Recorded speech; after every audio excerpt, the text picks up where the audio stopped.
Ainsi, c'est abusé de votre temps. Avec votre permission, Monsieur le Président élu, vous avez la parole. Monsieur, bonjour. Tout le monde réalise aujourd'hui que M. Félix Tshisekedi a mis notre pays, la RDC, dans une situation extrêmement difficile. En effet, comme vient de le confirmer l'homme des premières loges, l'ancien président de la CENI, M. Corneille Nangaa, M. Tshisekedi, ne bénéficiant d'aucune légitimité, ne pouvait que faire totalement allégeance à M. Kagame, à qui il a tout donné, y compris l'adhésion cavalière de la RDC dans la communauté d'Afrique de l'Est. Avec la complicité de l'Ouganda, la porte de Bunagana a été forcée le 13 juin 2022, permettant ainsi au M23 d'entrer en RDC et d'occuper successivement Bunagana, Kiwanja, Rutshuru, Rubare, Rumangabo, Kibumba, Tongo, Bambu, Kishishe, Kichanga, Kilolirwe, Luonga, Kingi, Mushake et tant d'autres villages. Face à cette situation, le pouvoir de Kinshasa s'est montré incapable de décider de la fermeture de nos frontières, de la rupture des relations diplomatiques avec les pays agresseurs et pire, de doter notre armée des moyens nécessaires pour défendre l'intégrité de notre pays. Pour rappel, en juin 2021, M. Tshisekedi s'était plaint qu'on lui avait menti sur les effectifs de 21 000 militaires en opération dans les territoires de Béni, alors qu'en réalité, il n'y en avait que moins d'un tiers. Cependant, à ce jour, aucune sanction n'a été prise. De même, il avait été révélé que jusqu'au 18 août 2021, soit au 3e mois de l'instauration d'un état de siège inutile en Ituri et au Nord Kivu, au moins 74 millions de dollars avaient été débloqués à cette fin, dont 68% avaient été consommés par les différents états-majors à Kinshasa.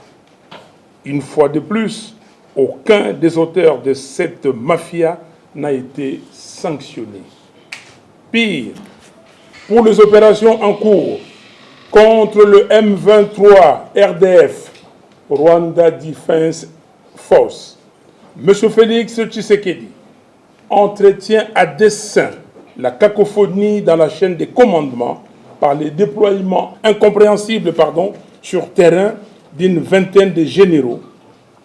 La guerre dans la partie est de notre pays doit cesser d'être un business. Mesdames et messieurs, l'on se souviendra par ailleurs que le 14 décembre 2021, les polices congolaises et rwandaises avaient signé un mémorandum d'entente pour établir une unité opérationnelle conjointe à Goma afin, soi-disant, de protéger la région de la contrebande. En réalité, la démarche consistait à sous-traiter la sécurité intérieure de la RDC et permettre au Rwanda de contrôler cette partie du pays qu'il convoite tant. C'est à raison que ce projet avait rencontré une opposition farouche auprès des Congolais. C'est l'occasion pour nous de féliciter nos frères et sœurs de Goma en particulier et du Nord Kivu en général et de leur exprimer notre reconnaissance pour avoir sauvé le pays de cette poussée accélérée du processus de sa balkanisation. Pour contourner le refus des Congolais à l'entrée de la police rwandaise dans notre pays, M. Tshisekedi s'est accordé avec M. Kagame, son partenaire fiable, pour précipiter, sans le consentement des Congolais, l'adhésion de la RDC à l'EAC le 29 mars 2002. Curieusement, 2 mois et demi après, soit le 13 juin 2022, l'armée rwandaise, se servant une fois de plus du label M23, a commencé sa croisade dans nos localités et villages du Nord Kivu. Il n'est pas inutile de rappeler qu'à cette époque, les FARDC furent contredites par M. Tshisekedi et son gouvernement quant à la présence de l'armée rwandaise sur notre sol. Nous savons que les députés et sénateurs ont plusieurs fois questionné les chefs d'état-major et les ministres de la Défense sur le sujet. Mais ces derniers semblent ne pas être très au fait de ce qui se passe. Manifestement, c'est une affaire entre 2 partenaires, M. Tshisekedi et Kagame. C'est ici que l'interrogation du professeur Paul Mahindo trouve son sens. Et si Kagame venait à la rescousse de Tshisekedi? Cette thèse soutient en effet que l'un des stratagèmes de M. Kagame et Tshisekedi serait de brandir l'impossibilité d'organiser l'enrôlement des électeurs dans les territoires sous occupation du M23 RDF comme motif de glissement du mandat constitutionnel. Nous ne l'accepterons jamais. C'est ainsi qu'à ce jour, en plus des 11 groupements passés sous occupation du M23 RDF en territoire de Rutshuru, aucun centre d'enrôlement n'a ouvert dans les 3 groupements non occupés, à savoir Kanyabayonga, Mutanda et Bukombo. Il en est de même du territoire de Massissi, où 2 groupements, Kamuronza et Mufini Shanga, seulement sur 19, ont connu l'ouverture des centres d'enrôlement pendant moins d'1 semaine. Il s'agit d'une preuve éloquente de l'incapacité avérée de M. Félix Tshisekedi d'assurer le fonctionnement régulier des institutions et de défendre l'intégrité du territoire national en dépit des 22 mois de prorogation d'un état de siège inutile. Il ne peut donc se prévaloir de sa propre turpitude aux fins de justifier un glissement de son pouvoir défaillant.